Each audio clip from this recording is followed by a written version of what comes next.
I'm Erin-Cofiell-Barker, joined by Joe Sinagra on the Trash Talking and Giving Back podcast with Myers Containers. Joe, kind of the do-it-all guy over there at Myers Waste and Recycle up in Colchester. Joe, I never really know exactly what to call you guys. Myers Containers, Myers Waste and Recycle. I like that there's like a lot of different ways we can refer to you guys. Yeah. Well, we started as Myers Containers, 20, 30 years ago.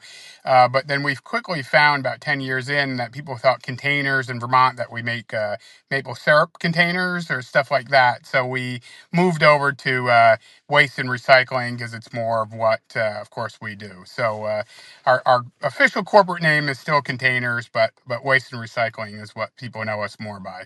I did not know that. That's an interesting, yeah. Well, fun fact for the day. Little fun fact for the day. How's the week been? Week's going well, and actually I have a question for you, and I should have probably tipped you off on this, but I'm a big reality TV guy, and I was watching some reality TV this week, and it struck me as, my question to you is, you strike me as somebody who might have tried to go out for a reality show at one point, or you scream reality TV to me. Contestant. I'm trying to think if I ever tried for a reality TV. I've often thought I could, right? When Fear Factor first came out, I was like, that'd be really cool, but I couldn't ever eat the weird things. I didn't meet my husband until later in my 30s, so there was definitely like maybe I should try to do like The Bachelorette.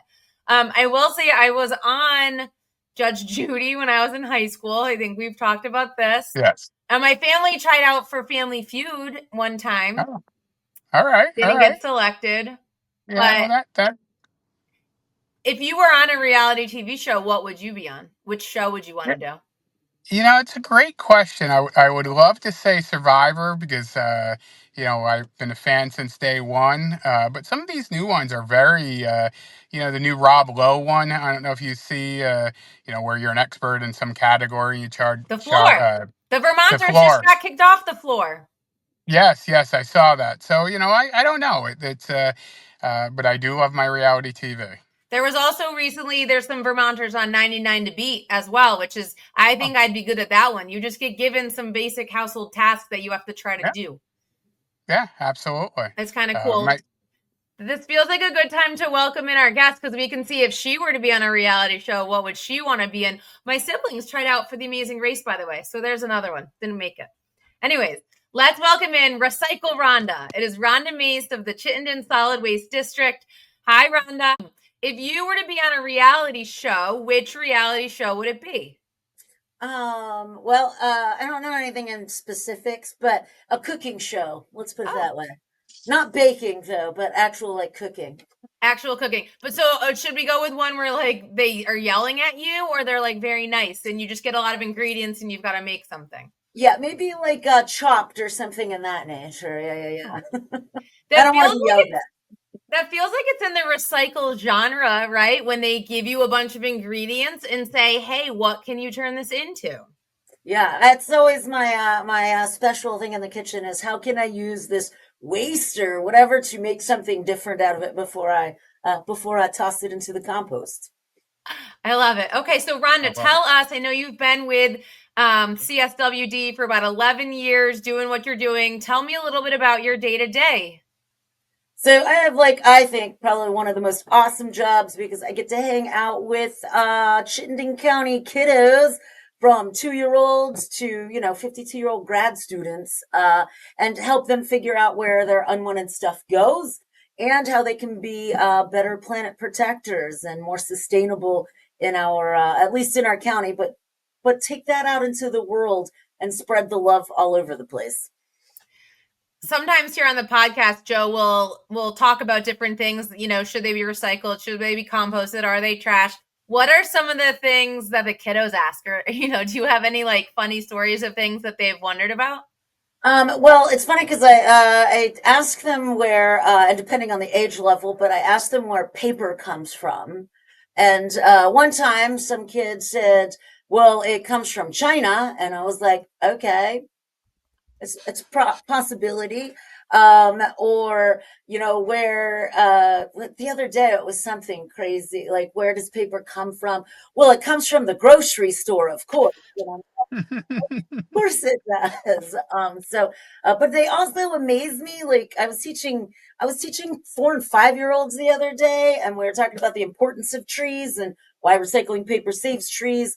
I was like, why are trees important to you? And this one kid's just like, I just like that they're really beautiful. And I'm like, that's cool. And then also like they already know at 4 and 5 years old that trees provide oxygen. So I think that's kind of it like always amazes me and inspires me that we have such smart kiddos for the future here. So, Rhonda, for you said you've been doing it for 10 plus years now, and on our side of the business, we spend a lot of time educating as well. Have you seen, or how much have you seen the increase of understanding, but from kids, but from everyone, as far over the last 10 years, as far as what's recyclable and the need for it? And I can remember as a kid, it really wasn't talked about in my house. Recycling, us kids had to tell our parents. So, can you talk a little bit about kind of where we are in 2025 with recycling? Yeah, I mean, I think the awareness is pretty widespread. And like I was at preschool yesterday, and I was just shocked how much the kids actually knew what went in which bin. Like they just picked up like a seltzer can, and this one kid was just like, didn't even need my help, popped it right into the blue bin. They knew that the blue bin was the recycle bin, which I think is a testament.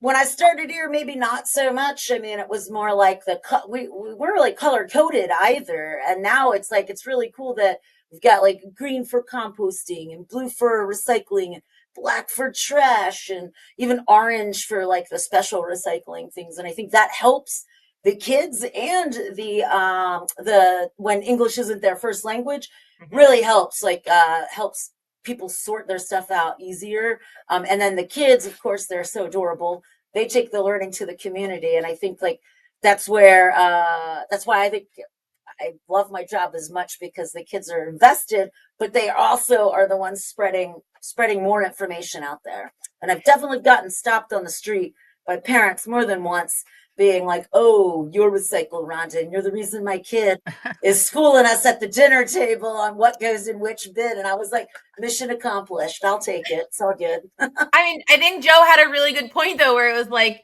I mean, it's generational, right? And I'm sure like our generation learned what we learned, took it home, but now the future one is definitely. I remember when we were looking for daycares for my firstborn, who's now 3.5. We went to a daycare, and so I'm right, like overwhelmed, gotta be a mom, just thinking about a baby, like keeping baby alive, and we go into this daycare, and they're like, oh, and we teach the kids how to compost and like all of this stuff, and I was like, what? Like that's wild to me, but it's amazing, and then it's so true, because like the younger you start, the more it sticks in your head. Like I know I asked Joe one time in the podcast, like I always had this fear where you'd heard, if you put the one bad thing in, you're going to ruin the whole batch of recycling. And I was like, Joe, is that true? Or are there certain things you really shouldn't or should, or when to do stuff? And so those are things I remember from my childhood. And so the importance of what you're doing, I feel like can't be understated. Yeah, I was. I guess I'm like, it's interesting. I taught some high school kids at Rice Memorial High School the other day, and he was like, "I had you when I was in elementary school," and I'm like, "Oh, I guess that's guess they're cycling through at this point and like graduating." Like he was a senior this year, and I'm like, "Oh, all right." And he's like, "But I totally remember," and I'm like, "Excellent!" Like that's yeah, it's good to have that's a good feeling to know that they're still remember at least one thing. Yeah. So you're out there visiting schools and child cares and stuff. So is this something that the schools have to pay the district CSWD, or is it something that you just come and educate? Totally free. So our services are totally free. We give tours of all our facilities at no charge, and I will go visit the school for education. I also help schools out. Currently working with a school district on a clean up the compost campaign, or that's what I'm calling it anyway, to help them keep trash out of the food scraps that are coming to our compost facility. And so I do it all, but it's all, yeah, all for free, no cost. Well, no cost to the school or to the public. So that's I think that's a bonus. For sure. And then something else you do within schools is there's a battery blitz and a recycle rally. Tell us about both of those things. Yeah. So a couple of years ago, I was like, everybody likes a little competition, and what better way to raise awareness about recycling and composting and just sustainability efforts at school than to have a competition. So we started the Recycle Rally Challenge, and it started off with like a teeny tiny little homemade trophy that I made out of stuff laying around the office. And now it's come to like we got like a nice trophy that was made out of reused stuff from Vermont Trophy and Engraving. And last year, 2 years ago, I guess we added a new award called the Changemaker Award. Basically, schools register and they have like 4 surveys. And they look in the bins, recycle bin, trash bin, and compost bin, and see are they correctly sorted or not. They score, and then they can get 10 bonus points for different sustainability efforts that they have going on at their school. And then I will tally all the data, and those winners will be announced for the Recycle Rally, will be announced November 21st of this year. And then there's $500 to the winning school, the one that takes home the biggest trophy or whatever. But everybody's a winner in my book. And then the Battery Blitz is in partnership actually with Call to Recycle, that is the product stewardship organization for all of our battery recycling in Vermont. And we piloted a program last year, and I think it was 8 schools participated in Chittenden County. And in 4 weeks, those schools collected over 4,000 pounds of batteries for recycling. Oh, And man. Culture Recycle was like, wow. And I'm like, I always say, Vermont, we're small, but we're mighty. We know how to get it done. But so that will be taking place again in 2026 in February. So those are really Now, fun. Yeah. as a follow up for these batteries, we get a lot of calls about that too. If people aren't participating in the program or they have batteries, the district can help you get recycle those, even not through your program, right? Yeah. So at any one of our 6 drop-off centers, they can bring down batteries. There's also retail outlets, and I'm not sure exactly which ones in which towns, but they can go onto like Call to Recycle's website. It'll show all of the places that collect batteries. But any of CSWD's drop-off centers, you can bring down your batteries at that point at no charge, and they will get recycled. And we'll be doing a winter webinar series also on batteries in January. Okay. So we'll look out for the Front Porch Forum post on that. And I'll be telling people where the batteries come from and where they go. We'll have a firefighter talking about the battery safety and how to handle them safely. So I wonder how many parents went home and were like, why doesn't the remote control work anymore? And because their kid had snaked the batteries because they wanted to bring them in. I did have to emphasize, please do not just take usable batteries out of remotes or your siblings' Game Boy or anything like that. I was like, we want spent batteries. But yeah, I think there was definitely some household rivalries. There was like 2 schools in the same school district, a middle school and an elementary school, and they both had siblings in both grades. So that was exciting. I'm sure there was lots of battles going on in that house. But that really, again, with the kids, they're the ones raising the awareness in the communities of the battery recycling program, and that we have something like that here in Vermont. Yeah, and then speaking of And communities, I think we have a photo of you at a Vermont Green game recently. So another thing you do, I don't know where all this time comes from, is you represent CSWD at a lot of the community events and activities. Yeah, we just that was a big event at this. That's the first time we went to the soccer game, and we'll be there again this coming season. And then Gabby, who's also pictured in that picture, she is the business outreach person for CSWD. She and I were just up in Milton for an activities fair and community dinner up there. And so yeah, we like to travel around and set up a table. We had a soccer ball, but we ask questions. do a little trivia, and then hand out prizes for the folks that participate. So how are people, how are they finding you? Where's the breakdown? Is the majority of them coming, through the website, or is it directly through outreach from you and your team? I mean, how are people finding you? I think through the website, but for me, I think it's like word of mouth a lot of times. And then it's like similar, like at the school, then they'll catch on, and then like another teacher will get to a different school, Mm. and then it'll catch on there. So, and I also at the beginning of the school year, I usually send out an email to all the principals, just welcoming them back to school and giving a list of all the different services we provide. Because I mean, I teach different lessons for different levels. And then letting them know that we also do tours of our facilities, which is a great way for the kids to get out of school, but also get into the community and see the people that are actually doing the hard work of sorting out the recycling and making the compost. And I can sit and yammer on about it, but they're the ones doing the hard work. So I like to give them a shout out as well. Anything about, so we're not going to let you go yet because we're going to do a trash or not segment, but is there anything about CSWD we haven't really chatted about in your role, or what is something maybe you think people don't realize about CSWD that happens in our area? I mean, I would say that we are widespread. It's not just the outreach team, but we've got like all of our drop off centers, and then we've got our environmental depot. We've got the compost facility.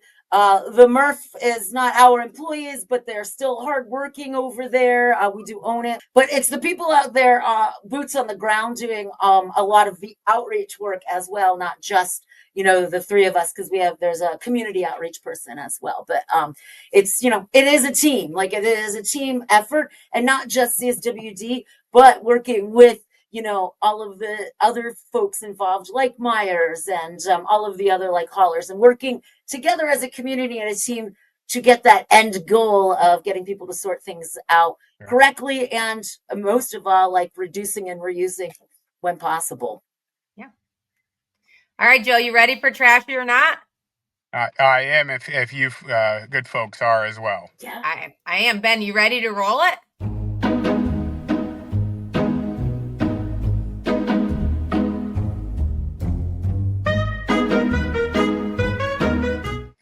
I love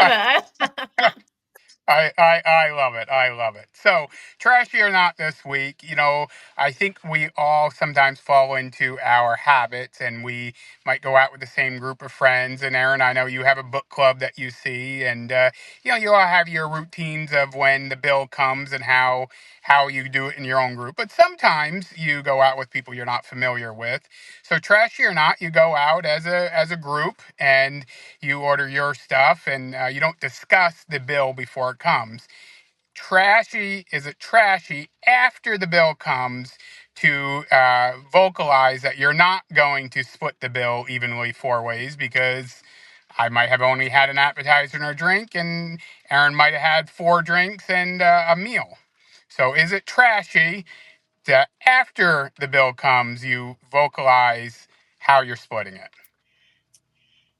I'll go first, Rhonda. So I'll tiptoe into it for you.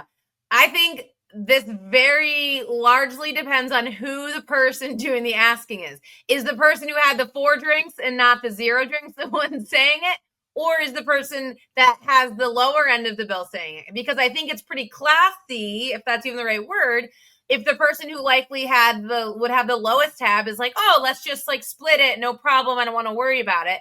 But if the person who clearly ordered the $40 steak and 3 $15 martinis versus the person who didn't drink and got a salad is the one saying it, then I would say that is incredibly trashy.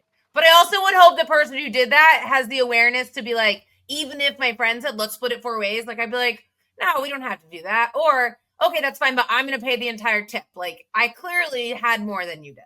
Right? It's just like Right. being like low key fair, because that's the point of it, right? Just like, let's just make it easy.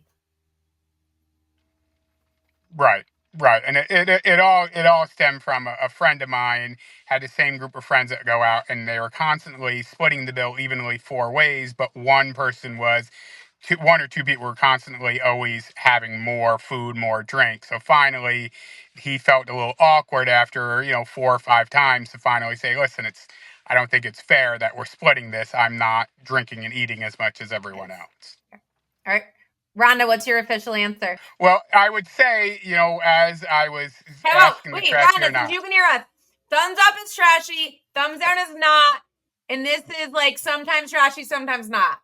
All right, there we go. For those listening at home, Rhonda's answer is sometimes trashy, sometimes not. Technology, we're doing it. I was gonna say live, which it kind of is live, but not officially live. But we're like at the end, so I feel like we don't have to totally navigate. We were just about to say thank you to Rhonda, and I can imagine her response to us would be like, "Oh, you guys are so great. I really appreciate you having me on." I just got thumbs up for that as well. If you are interested in having Rhonda come to your kids' preschool, I know I'm emailing mine as soon as we stop taping this, or school, or learning more. Reach out to CSWD, reach out to us. I'll hook you up with her email address, and we'll get you going so Recycle Rhonda can be a part of your world as well. Anything else, Joe? No, you hit the nail on the head, and I appreciate Rhonda and everything CSWD does on a daily basis to help in waste management. All right. That'll do it. Don't forget to like, share, and subscribe to Trash Talking and Giving Back podcast with Myers Waste and Recycle. Have a great week, everybody.